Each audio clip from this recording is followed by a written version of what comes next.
The second beast is allowed, notice that's possessive, is allowed to give breath to the image of the beast, right, these idols, so that the images will be able to speak. And additionally, he's allowed to cause those who would not worship the image of the beast to be killed.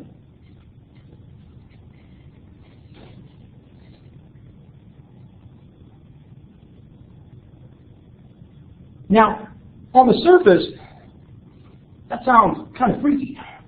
These talking idols, right? These talking statues. Is that what it's talking about? Well, there were cases in antiquity of priests using ventriloquism, using mechanical setups to make statues and other types of things speak. So false, it's deceptive. So that wouldn't necessarily be out of the question about what's being referred here to.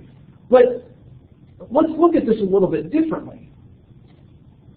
What is it that causes these images to speak? Right? It's the breath. It gives breath to the image. Now, when you think of something giving breath to something else in the Bible, what kind of things do you think of?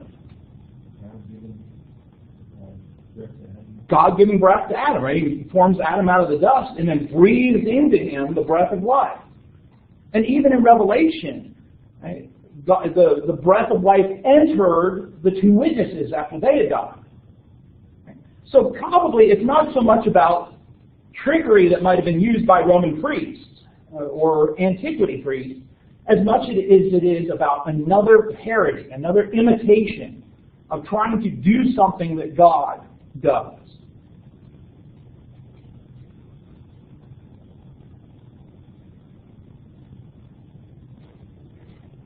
And ultimately, of course, the part of this that is especially impactful is that those that do not worship the image of the beast are to be killed. And additionally, the second beast also causes, now notice, all, and if you thought somebody was missing from all, it's reiterated, small and great, rich and poor, free and slave, right? Have we covered everybody? Yes, everybody. And so there's this kind of universal program that the second beast will undertake, and it will affect the important and the unimportant. But specifically, the program is to have people marked.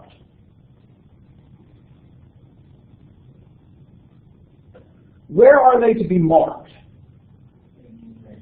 All right, so on the right hand and their forehead. Now, we've been talking a lot about parody. We've been talking a lot about imitation. We've been talking about like these cheap knockoffs of the dragon and the two beasts.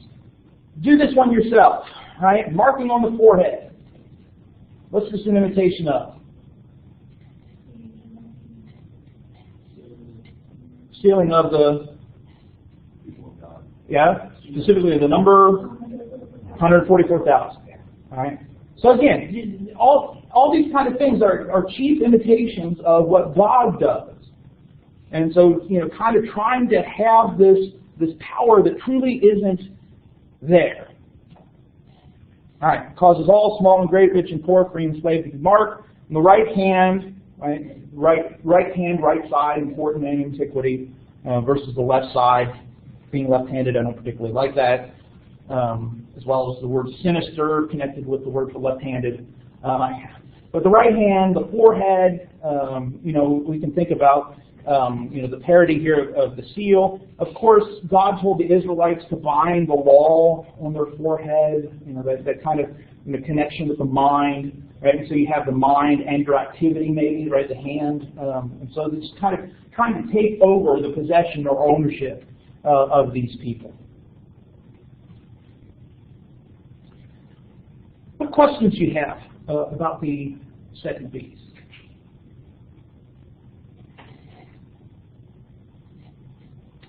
All right, so that gets us through verse 16, and there's nothing important in those last two verses, nothing confusing at all, so we can just kind of skip over them.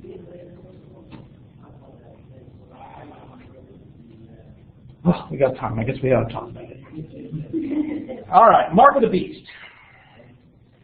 So this program of marking people, and the consequences being that if you don't have the mark, you can't buy or sell. All right, so there's an economic consequence of not having the mark. There have been a wide variety of theories about what this mark is. And obviously, of course, it's different depending upon whether you're a preterist, a futurist, idealist, historicist. And so there have been theories for futurists at different times in history, like when barcodes were instituted. Right? To buy or sell, you have to have a barcode, mark of the beast. Right? Probably not. Some people have suggested as well that someday you will have a computer chip implanted in your right hand that will connect with your bank account. That's, these kind of things are actually getting close, and so sometimes you go, whoa, Yeah. Yes. I don't think that's what it's talking about, but it is one of those times where you go, that's kind of creepy. But other types of things like that have been suggested to refer to this. Now, a couple things here. It would have to make sense to them first. The original people that received this. Barcodes are not going to make sense. Right? Computer chips implanted in your skin is not going to be making sense. Debit cards was another thing, or debit and credit cards. And so a lot of these things that we think of in our contemporary period, which have some resonance sometimes, right, we've got to be careful because it wouldn't necessarily have been something they understood. But John's telling it in such a way that it's something that they can understand. Yeah, something. Yeah, something that would have marked you, identified you. But one of the things to think about is that, especially if we're taking it in the context of the Roman Empire, there doesn't appear to have been, at least in John's time, any sort of empire-wide sanctions like this. And so maybe there was something local. But when we come to the 3rd century, there's something interesting known as the libellus. During the reign of the Emperor Decius, Decius was he ends up being a persecutor of Christians. Doesn't seem like he was extremely cruel, but he was focused on Rome's glory and felt that Rome had declined in glory because people had turned away from the gods. Some of them to become Christians, some of them just turning away from the gods. And so he enlists a persecution, especially on Christians, looking for people to apostatize from the church. He doesn't want martyrs because martyrs just adds to causes. So he's wanting people to apostatize. And so he required people to sacrifice. And in their sacrifices, they would have to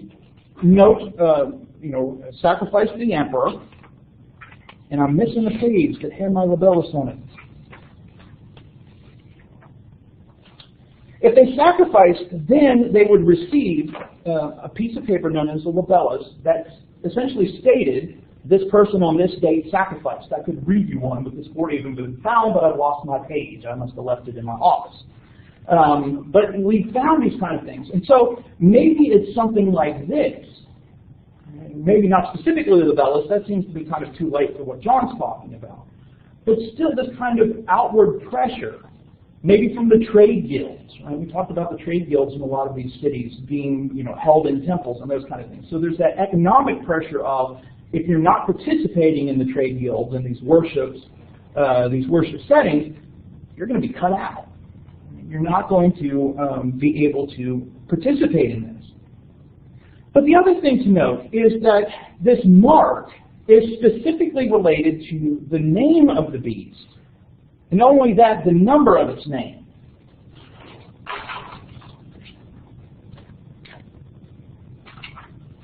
I might add my sheet in there, but so there's something here related to the identification of the beast that is part here. Additionally, John says that understanding this mark and the name of the beast requires wisdom. It's not outright obvious, but it's calling upon people to wisely understand what's going on here. Note what else it says. Let anyone with understanding calculate the number of the beast. And he goes on to say it is the number of a person or the number of a man, depending on your translation.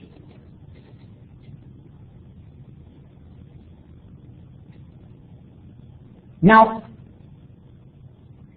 some people have suggested that what is talked about here is that we understand it not so much as a person or a man, but simply man or humanity, right? And so the 666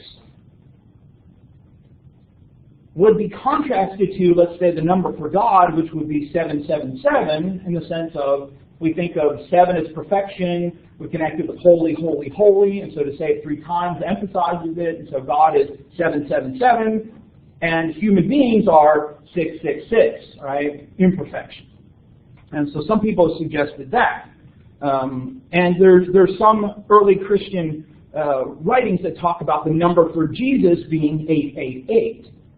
So where does that come from? Well, it comes from a couple of things we'll talk about here as well, but also what was emphasized was the 8th day. So, well, there's only 7 days in a week, yes, but the 7th day was the Sabbath, and then with Jesus being resurrected on that first day after the Sabbath, people started talking about the 8th day, right? So that kind of new first day of the week. So maybe it's talking about contrasting humanity to God. But ultimately, that number is 666. And so, of course, this number 666 has plagued people's imaginations. And I think we've talked about this before, about,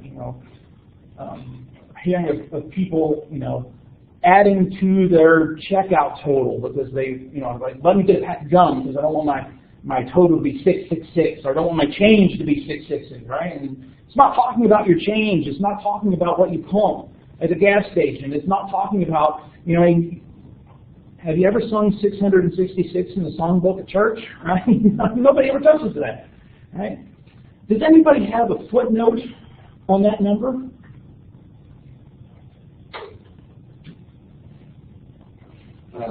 Mine says one early manuscript reads 616. Yeah, there's an early manuscript, and there's probably more than that actually. It's not many. They say 616, which makes you go, what if it's 616, not 666? Right? Have we all been so traumatized by this number, and it's not even the right number? But this is the number that everybody fixates on. So what is 666? Well, if you look at all the interpretations, and I didn't come up with this 3 general. I kind of had some of these ideas, but this was nicely laid out in commentary to kind of conceptualize it in this way. There are 3 general interpretations. Now, certainly there are variations within each of these, but 3 overarching interpretations. So some people say that it has to do with chronology. So 666 has to do with, like, the length of time the beast will reign. And so that's what 666 refers to. And so people, used it to talk about Islam. They've used it to talk about Nazi Germany. And so, again, there have been variations within it, but generally some people say it has to do with chronology. Other people say it's more of a symbolic number, like the 777888, where it is not meant to refer to a specific person, but to a power, or maybe even the Antichrist himself, for those that believe that, to say, it's symbolic, right? It's not meant to identify a person, but just to say, right, 666 is below 777, and so, It's imperfect, imperfect, imperfect. Right? If 777 is perfect, perfect, perfect. Power. Jokingly, my wife says that about me all the time because my last four is 660. Yeah. So in my name, all three of my names, first, middle, and last, are 6 numbers each. I think it's time for us to go.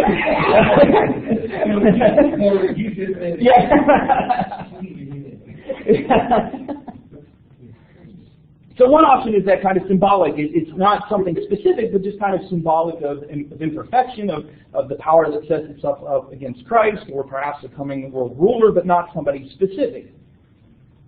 The third option is that of gematria. Yeah. What is gematria? Well, gematria is an ancient practice that still is around sometimes, but we don't think about it, and we don't call it gematria, where the letters of a person's name have numerical value. So if we think of like A equals 1, B equals 2, C equals 3, etc. Now, ancient gematria was a common practice where people would take the symbols or the letters of a name, convert them to numerical value, and then add them up. In antiquity, though, they didn't have numbers, so they had to use letters for numbers. And Arabic numerals are something we got through Islam and through Muslims. So you use the letters. So it would be 1 through 9. Right? So A, B, C, D, E, F, G, H, I. But when you got to J, J would be 10. K would be 20, L would be 30, right, up to 90, and then the next one would be 100, 200, 300, 400, right? And so think of Roman numerals, right, that M equals 1,000, C equals, right, so it's that kind of thing. And so, you'd have your numbers up through 9, then 10 through 90, 100 through whatever. And so by putting those letters together, you could use it as a number. And we have indications of gematria taking place. There is some graffiti in Pompeii that was discovered that says, "I love her whose number is 545."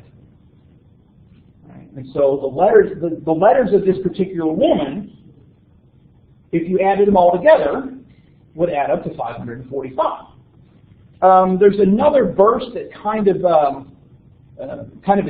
this antagonism of Nero, and says something like, "Nero, Orestes, Alcmaeon, their mother slew, a calculation knew, Nero his mother slew." Well, if you take the letters for Nero in Greek and the letters for his mother slew in Greek, they both add up to 1,005. Right? And so it's kind of making fun of Nero using this phrase. And Nero actually did have his mother killed. So this practice of gematria, and so people suggested that's what is going on here, that there is a name that John has, and he's converted it, or God has told him to convert it, into a numerical form. Right? So 666 is the number of a particular person. So which of these seems to be, which of these is accurate? Well, a couple of things that seem like it to me. The symbolic view, we can understand how that could be useful, right? 666 as the incompleteness or the height of imperfection. But the emphasis here is on wisdom and calculating. And so it kind of seems like that his readers were to, understand specifically something about this number. That it's not just a symbolic number, they're supposed to calculate something. Which also means the duration view doesn't fit. So what seems most likely to me is that it's gematria. Now certainly if you're going to go to commentaries of Revelation, you're going to find people all over the board here. Right? And one person will say, well, it's obviously gematria, and here's who it is. And somebody else will say, well, no, it's obvious that it's, right, but where I fall down is gematria seems to be most likely because of the emphasis on wisdom and the call to calculate. But it's easy to go from a name to a number. But going backwards is difficult because a bunch of different things could add up to 666. And so this too has yielded all sorts of speculations. Evidently, Hitler, right, Adolf Hitler, can add up to 666.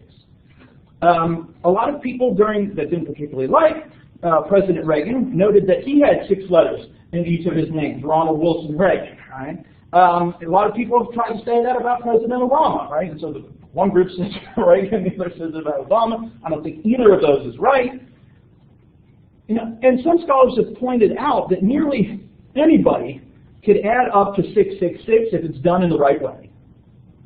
You add a title, you change the language, right? And you're like, oh, well, if you put it in Swahili and add it all up, it's 666. Well, why would John's audience put it in? You know, if you put it in Algonquin, it's like you can, there's all sorts of things, and if you turn it around right, it'll add up to 666. If you say, well, if you alternate the spelling, you drop out a letter or you add a letter, it'll add up to 666. Okay, that's true, but that doesn't change the fact that he says wisdom and calculate. What it does mean is it's very difficult to figure out. On the other hand, it needs to make sense to that first audience.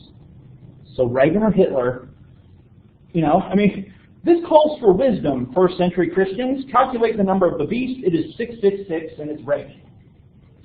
What? It's got to make sense to them. So the best option that I've seen, and again, I'm not absolutely strict on this, but the one that says, okay, that seems to make some very good sense. I'm not 100% positive on it, but it makes some good sense, is Nero. And particularly, taking Nero and the phrase Neron Caesar in Hebrew, which would look something like this. Right? And so the name Nero Caesar in Hebrew, and then if you break that down into its letters, right? Nun is 50, Resh is 200, Vav is 6, the end Nun is also 50, Kof is 100, Samech is 60, and Resh is also 200. I think you add them all up, 666. But you can also spell Nero Caesar without that last Nun, and if you subtract 50 off of 666, 616. All right. Again, not 100% sure on it. I'm not saying it's absolutely. There's not going to be a question on it. Now, I would want you to say, like I might say, like what are the options? Right. And so gematria, chronology, symbolic. Right. But this seems to make some good sense to me. That it would be something that they would have thought about. You say, wait a second. This is a Greek-speaking audience. Why are they using Hebrew? It's a good point. But it's a Greek-speaking audience that John has been giving a lot of Old Testament allusions to. What was the Old Testament written in? Hebrew. Right? And so Hebrew's not completely out of the ballgame here. Even though, like I said earlier, right, you put it into a different language, you can make it say something. And so, that's one of the things that I'm thinking about. There are a couple other things that I want to talk about related to this to finish up on Thursday. But that's kind of where I don't think it's specifically referring to Nero. I think it's using Nero in a symbolic way. And we'll talk more about that on Thursday.